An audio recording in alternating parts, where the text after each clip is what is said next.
It could be a wild ride on Wall Street, not just today, but in the near future as President Trump's global tariffs really start to A, take effect, and then, if so, B, sink in. It's confusing. It can be a little intimidating for the average investor, people at home just holding on to their retirement funds. Here to help us make sense of it all, and that's a tall task. Mike Armstrong of the Armstrong Advisory Group. Mike, good morning to you, sir. How are you today?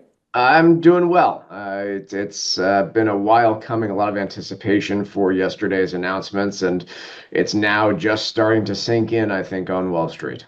Yeah, and look, I wasn't being patronized when I asked how you're doing. I'd imagine you're very stressful times in your industry. Certainly, but frankly, this is why people work with a firm that does this sort of thing. And so Yeah. this is a time for an investment advisor, a financial advisor to work with their clients and reassure them on days like we are seeing now, with markets just opening and depending on which index you're looking at, selling off between 3 and 4.5% is as the market kicks off its trading day as of 9:30 a.m. Yeah, I mean, there's going to be red and green all over the place. There's been red in the futures markets overnight. Let's dive into just the guy at home who Mm, works hard and has a chunk of his paycheck every week, every month put into his retirement. The sure. 401k, we know not to touch it as the experts advise us. What do you want to communicate to that person at home who's worrying about their future and their nest egg as this turbulence sets in? So, first things first, I think it's important to acknowledge that the announcements yesterday almost certainly increased the risk of recession. And so that R word is a big one. But yeah, if we talk about the imposition of tariffs, pretty much every way that you measure the risk of recession, you're seeing those likelihoods go up as of today. And they've been elevated all this year by most major experts who, put this out. Goldman Sachs, for instance, publishes their own recession probability. They started this year at around 10 to 15%. They moved that up to 35%, even before the imposition of these tariffs. And markets are trading this morning, at least, in a way that would indicate investors agree. Stocks are down. Oil is off by over $5 a barrel, 7% decrease in the price of oil. Interest rates on bonds are moving down. That happens when people go in and sell their stocks and buy bonds. Interest rates are moving down substantially on treasury bonds issued by the United States government. So today, at least, markets are moving in a recession fear reaction to yesterday's announcement on tariffs. There's really no doubt or debate about how investors at least are interpreting yesterday's news. Right. And so that's the interpretation from the investor. What should I receive at home? Do I want to run and put all of my money in a mattress, or do I keep it in an account advised by a firm like yours?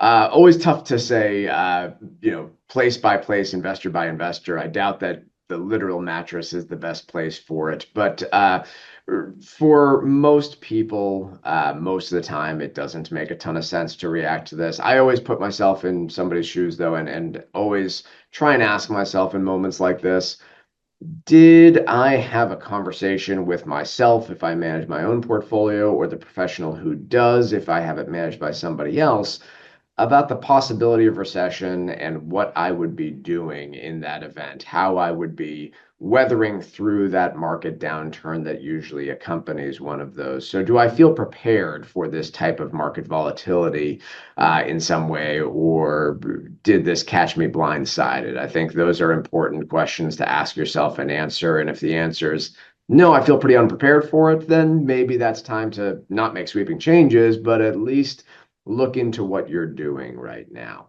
Yeah. The announcements on tariffs, I think the disappointing piece for investors was, while they're being billed as reciprocal tariffs, the actual announcements themselves did not seemingly target countries that have high barriers to trade. For example, Israel is now facing a 17% tariff. Israel does not impose tariffs on 98% of goods coming from the United States into Israel, and they've already announced that they plan to waive the last 2% of goods that do face tariffs. So it was much more about trade imbalance Mhm. rather than barriers to trade. And that is something that I don't think markets were fully anticipating. Interesting. Very interesting. You said there, am I prepared? Mm, What what do people at home do to prepare? sure. Yeah, well, I think it's the basic stuff that I think most financial planners talk about, whether it's a good market or a bad market. Do I have a rainy day fund set up? Am I sitting on high interest debt? Am I living paycheck to paycheck? Um, and when it comes to my portfolio, do I have the next few years of my expenses? Let's say that I am in that retirement stage versus that working stage. Yeah. When I look at my investment portfolio, do I have the next few years of my expected withdrawals available to come from something that's not stocks? Or do I need to be in a position where, like plenty of people saw back in 2008, for the record, I'm not calling this 2008 at this point, but where many people got themselves in danger back then was whether they chose to or they were forced to just pay their bills, they ended up selling a lot of their holdings while they were going through this downturn.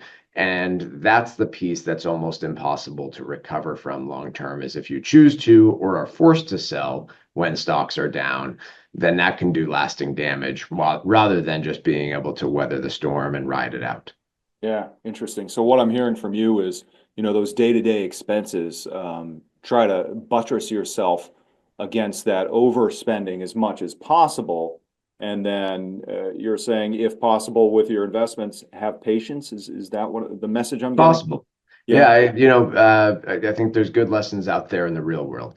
yeah, Assume the worst and hope for the best, yeah, sure, right? and prepare for that worst. Yeah, And that should be done whether markets are looking like they're about to hit new all-time highs or whether having the day like they are today. Because while this might have been predictable for a lot of people, generally speaking, downturns in markets are sometimes unpredictable. And I don't think most people the day after the election were banking on this type of policy and therefore market reaction to the Trump administration taking the White House.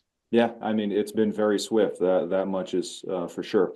So this earthquake, this seismic event that the president uh, enacted, how far down the road do the ripple effects go with the economy? If this shakes up the economy, Yeah. are we going to be feeling this in the fall? Are we going to be feeling this into 2026 or beyond? Um, so let's start with some things that we don't know.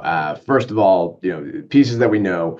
Some of these tariffs will go into place this Saturday. Others will go into place 6 days from now on the 9th of April. I do expect that there will be substantial negotiations that may have already taken place that will be announced over the next 6 days.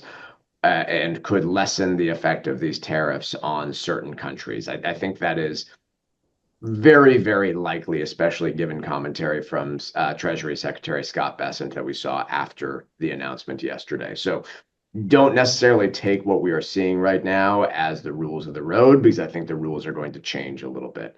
What does seem likely is that tariffs are going to be substantially higher on goods imported into the United States for an extended period of time. I just don't think we know exactly what that percentage is going to look like. But these baseline tariffs of 10% across nearly every country seem like they're not going to be negotiated away quickly. We will start seeing this most likely in perishable goods quicker than other types of goods, right? If we start thinking about things that expire quickly that can't be imported and stored in a warehouse for years, then that's going to start reflecting prices quickly. But especially on big importers from China, where the new effective tariff rate is now approaching 60% when you add up all of the existing ones plus new ones that were announced yesterday. Effects to those businesses could be dramatic and immediate in terms of employment and prices for their goods. Yeah, absolutely. It feels like almost everything we touch, use, and purchase has some sort of component that originates in China. So this is going to affect a lot of people in a broad swath. I think autos are one that has been talked about a lot. Textiles is one that hasn't been mentioned a lot. And when you look at the countries that are facing substantial tariff increases, China, Vietnam, These are big textile producers that are facing new substantial tariffs. And so should they remain in place, then yeah, clothing, footwear, many of these items that we do not produce in the United States and frankly are unlikely to begin producing in the United States again anytime soon, Yeah. could increase in cost substantially. Yeah, yeah. Mike, I certainly appreciate your calm approach and demeanor to this. It definitely has to be reassuring for clients of the Armstrong Advisory Group. Thank you for your time. Really appreciate it. And I will be sure to check back in with you as the days and weeks unfold.